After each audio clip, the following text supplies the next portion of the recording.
បងបងយោធាបងពិតជាកងទ័ពខ្មែរខ្លានបងបោជាប្រានហាអើយមិនស្ដាយហើយណាអើយជីវិតជូនជាធាតជូនអ្នកម្ដាយបងមិនដែលស្ដាយសង្ខារលះបងអាត្មាហាអើយចិនតាមុខមុតស្មងត្រង់បំផុតហាអើយជូនជាតិអានរាអើយបើមានសត្រូវ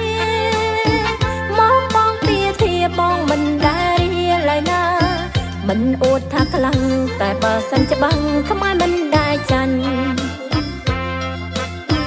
គួរឲ្យស្រឡាញ់បងបងកងទ័ពនៃកម្ពុជាអើយរឹងមាំមុះមុតអង្គអាចមើងមាត់ស្មារតីខ្លានកាពីសូមឲ្យទេវតាតាមថែរក្សាបង